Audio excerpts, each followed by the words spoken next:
Okay, how could the Americans ever hope to defeat the mighty British Empire in the military conflict?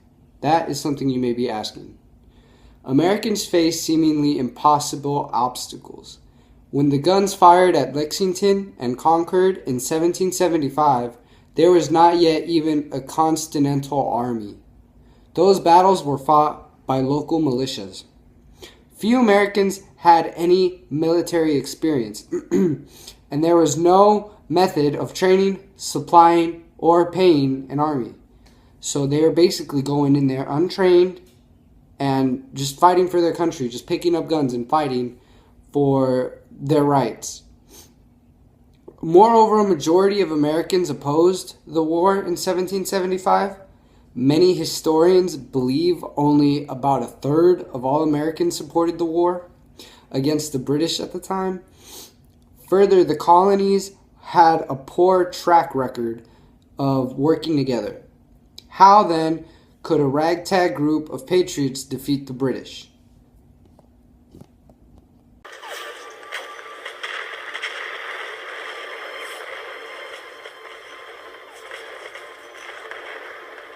We wouldn't be here without the Revolutionary War.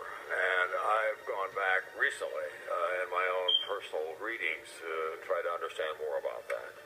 How brave they were. And they were not just brave in a military sense. They were intellectually brave. The people who were in the forefront of the revolution were people engaged in commerce because they felt most specifically and directly British interference, British taxation and limitations. It's very interesting to think about the foundation of the nation and the fact that the country was born out of revolution and that sort of rallying spirit of win and fight back the oppressors persists. We were effectively guerrilla fighters. We were not the Redcoats, after all.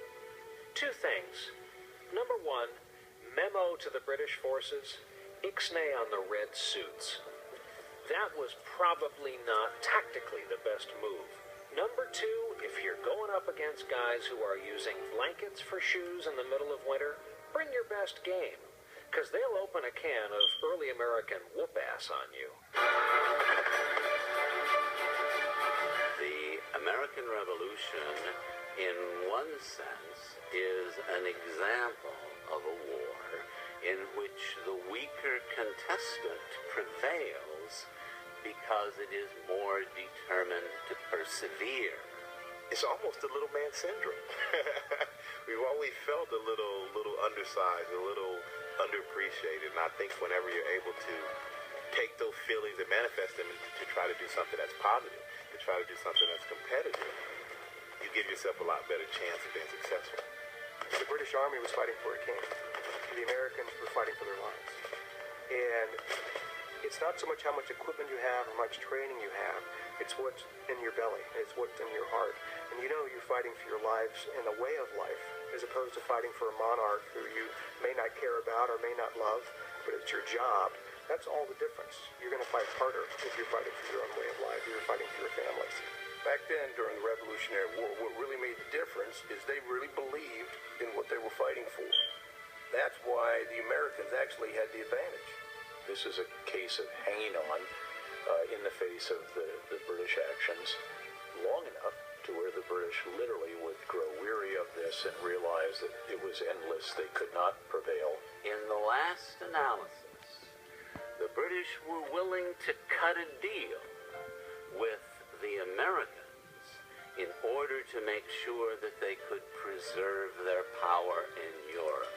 Any American who wants to know what it takes to be free should study the Revolutionary War.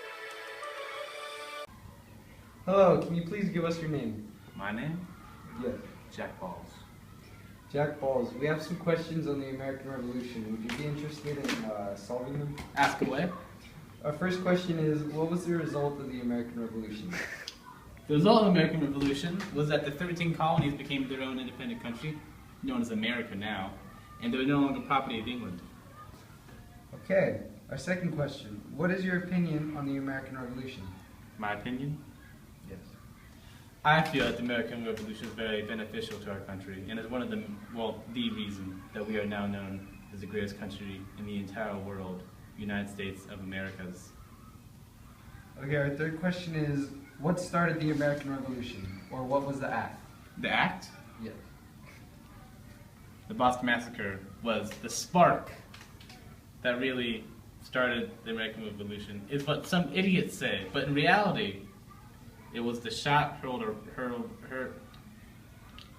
around the world that was the real start of the war that was the American Revolution. I got that wrong. Okay. Don't put that one in. Okay, and our last one is, name 2 major battles during the American Revolution. 2 major battles? Yes. 2. 2. The Battle of Lexington in Massachusetts, and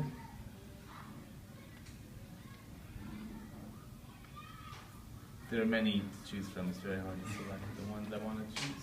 And the Battle on Concord Okay, thank you for your in time. Saratoga was also a big battle. Okay, thank you for your time.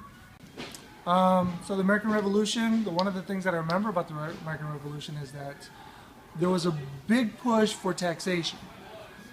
All of it could have been completely gone. There would be no American Revolution if King George had allowed for representation of the colonies. From what I understand, that there was no representation in any of the houses of parliament. They weren't able to control or decide what kind of taxes they were getting, what type of payment they were getting.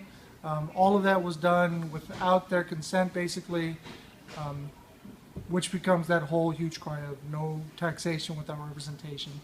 So if you think about it, the whole revolution had nothing to do with freedom or rights or anything like that, because during that time England had rights too. They had basically the same freedoms. The king didn't have as much power anymore.